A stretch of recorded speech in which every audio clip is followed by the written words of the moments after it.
जय श्री राम। जय। मैं नीलकमल पाठक, संस्थापक 1101 श्री हनुमान स्थापना संकल्प बरेली उत्तर प्रदेश। आज ज्यादा कुछ ना बोलते हुए बस इतना ही कहूंगा कि बड़े भाई श्री मुकेश मिश्रा जी आज मेरे साथ हैं। बरेली में एमक्यू क्लासेस के डायरेक्टर हैं और सबसे बढ़िया बात यह है कि बालाजी महाराज के चरणों के सेवकों में भैया की गिनती है और भैया से हर चीज़ में जो है तजुर्बे में, एक्सपीरियंस में या उम्र में हर तरह से कम हूँ। लेकिन आज मैं कम बोलूँगा और भैया के माध्यम से या भैया के शब्दों में ये सुनना चाहूँगा। भैया, जो मैंने संकल्प लिया है, काफ़ी तरह से मन में द्वंद्व हैं, बहुत सारी चीज़ें हैं जो भाई हर व्यक्ति को जो आभास होनी चाहिए। संकल्प मैंने लिया है तो फेस मैं ही कर रहा हूँ और मैं दुखी नहीं हूँ। मतलब ये नहीं है कि मैं बहुत बड़ा परेशान हूँ, लेकिन हाँ कहीं ना कहीं कुछ कन्फ्यूजन्स हैं और कन्फ्यूजन तो होना भी चाहिए क्योंकि आपके साथ घटित हो रहा है ना।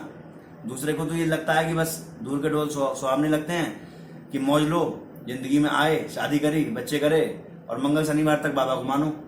और मेरा मानना ये है कि जब इतवार को कहानी खराब हो जाए तो फिर मंगल को ही बाबा को याद करना। उससे पहले माँ कसम खा के बैठो कभी भी फिर ये कहना ना बाबा तो मंगल और शनिवार को ही मिलेंगे। तो जरा आज थोड़ा सा कुछ चीजें आप क्लियर करें क्योंकि हो सकता है आज मेरा कम बोलना, वैसे तो आपका छोटा भाई काफी है, लेकिन आज आप प्रकाश डालें कि संकल्प क्या है ये और होना क्या है और क्या बाबा ने सोच रखा है। आपको क्या लगता है? जय श्री राम, जय श्री बालाजी, जय महाकाल। पहली बात तो हमारे नीलकमल भाई जो ये काम कर रहे हैं 1101 हनुमान स्थापना सिंदूरी विग्रह, ये काम अपने आप में इतिहास में इससे पहले कितने लोगों ने किया? किसी ने नहीं किया। दूसरी बात, अभी आपने ये कहा कि ये संकल्प जो है वो हमने लिया है, तो नीलकमल मैं ये कहना चाहूंगा कि आपने संकल्प नहीं लिया है, आपको बाबा ने चुना है कि आप ये काम करें। बिल्कुल इसी तरह की एक इवेंट अब से 400 साल पहले बालाजी सालासर में बाबा मोहनदास को, जिन्होंने बालाजी सालासर की स्थापना की, उनके साथ भी इसी तरह का इंसिडेंट हुआ था। उनको भी बाबा ने चुना था और बाबा ने उनको चुना और उसकी भी बड़ी अच्छी कहानी है जो मैं आपको सुनाना चाहता हूं।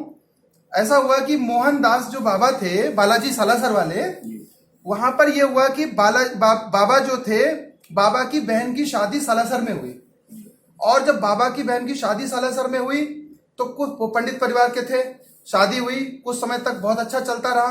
फिर उसके बाद क्या हुआ, एक दिन किसी वजह से पंडित जी का स्वर्गवास हो गया। अब उनकी बहन अकेली रह गई। अब वहां पे 3-4 उनके भाई थे बाबा मोहनदास के, तो सब लोगों ने अपना जो है वो क्या नाम है बहन के यहाँ गए और थोड़े दिन तक रुके, सांत्वना दी, ढांढस बंधाया और उसके बाद एक एक करके वो सब अपने काम पर लौट गए।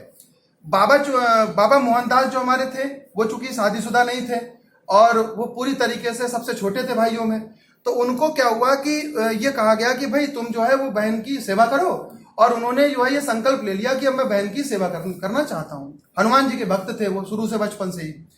तो वो अपने भांजे के साथ खेतों में जो है काम करते थे और रोटी वगैरह अपना, मतलब बहन का अच्छा जीवन यापन उनका चल रहा था।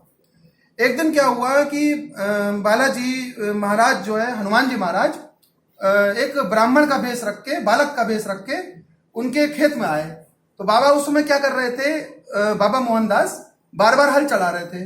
तो वो बाबा के हाथ से हल ले और फेंक दें, बाबा के हाथ से हल ले और फेंक दें, और वो बार बार कहे बाबा से, मोहनदास तेरा जन्म भक्ति के लिए हुआ है, तू भक्ति कर, तू भगवान का ध्यान कर, तेरा काम ये साधारण जीवन के लिए नहीं हुआ है।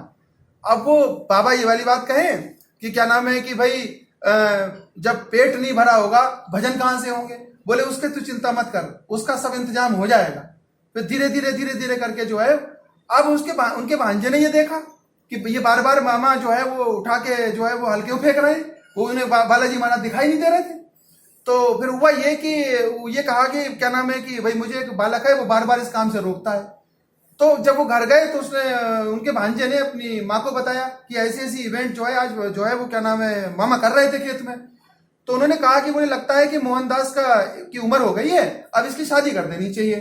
तो शादी के लिए उन्होंने क्या किया, बराबर के एक गांव में एक जो है वो बढ़िया नाई को भेजा गया और एक ब्राह्मण बच्ची का जो है वो क्या नाम है उनसे शादी तय हो गई। तो बाबा मोहनदास बोले कि भाई मुझे केवल और केवल भगवान की भक्ति करनी है, दीदी मैं शादी वगैरह के झंझट में नहीं पड़ना चाहता। तो वो नहीं मानी, उन्होंने कहा नहीं हम शादी आगे बढ़ाएंगे, और उन्होंने शादी का काम आगे बढ़ा दिया। तो बाबा मोहनदास बोले कि क्या नाम है कि ये जो है क्या नाम है जो लड़की है आप पता करो वो अब इस दुनिया से जा चुकी है। तो जब वापस जाके पूछा गया तो वहां पर पता चला कि वो तो लड़की जो स्वर्ग सिधार गई। तो अब उन्होंने देखा, लोगों ने देखा कि इतनी हंसती खेलती जवान लड़की और स्वस्थ लड़की अचानक से क्या हो गया। उस दिन फिर सपने में आए बाबा और बाबा ने कहा कि मोहनदास तुम मेरे प्रतिनिधि हो और तुम्हें जो है वो केवल और केवल मेरा प्रचार प्रसार करना है और बालाजी सालासर को फेमस करना है और यहाँ पर लोगों के मैं कष्ट हरूंगा। और इस बात को लेकर फिर बालाजी महाराज वहां पर विराजमान हो गए। ये कथा मैंने आपको बहुत सूक्ष्म तरीके से समझाई है। हालांकि इस पर बहुत बढ़िया एक संजू बघेल है, उन्होंने आला लिखा है और मैंने पढ़ा है और मैं बालाजी को अपना सब कुछ मानता हूं और मैं उस दरबार से जुड़ा हुआ हूं और आज मुझे करीबन 12-15 साल हो गए उस दरबार से जुड़े हुए। तो हालांकि मैं उस दरबार से जुड़ा तो 6-7 साल का था तब से हूं, लेकिन बाबा के दर्शन का सौभाग्य मुझे 11-12 साल मिला। मुझे ऐसा लगता है कि इस काम के लिए बाबा ने आपको फिर से चुना है, तो आपके लिए मेरी शुभकामनाएं हैं और आप बहुत अच्छा करेंगे। आप इस काम में निरंतर आगे रहें और मेरा पूरी तरीके से आपके साथ सहयोग है, क्योंकि जो व्यक्ति एक बार, मेरा कोई भी व्यक्ति, अनजान व्यक्ति भी अगर कोई सालासर कभी हो आता है, एक बार भी दर्शन कर जाता है बाबा के, उस दिन से मेरे उससे सारे द्वेष मिट जाते हैं और वो मेरा उस दिन से गुरु भाई हो जाता है। ठीक है, बहुत बहुत धन्यवाद आपका, जो आपका प्यार और आशीर्वाद मिला। जय श्री राम। जय श्री राम।